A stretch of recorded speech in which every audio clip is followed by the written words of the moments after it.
നിങ്ങൾക്ക് കർക്കിടക മാസത്തിൽ രാമായണം മുഴുവനായും വായിച്ചു തീർക്കാൻ സാധിക്കുന്നില്ലേ? എങ്കിൽ വിഷമിക്കേണ്ട, ഇതൊന്ന് കേട്ടു നോക്കൂ.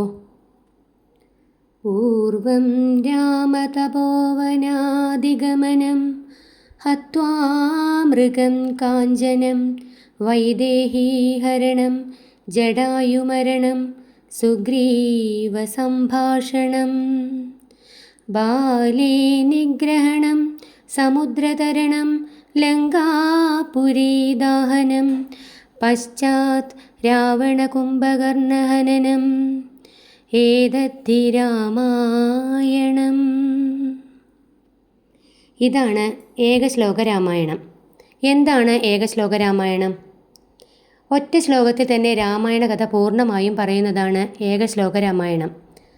ഇത് നിത്യവും ജപിക്കുന്നത് സമ്പൂർണ്ണ രാമായണ പാരായണത്തിൻ്റെ ഫലമുണ്ടാകുമെന്നാണ് പറയുന്നത്.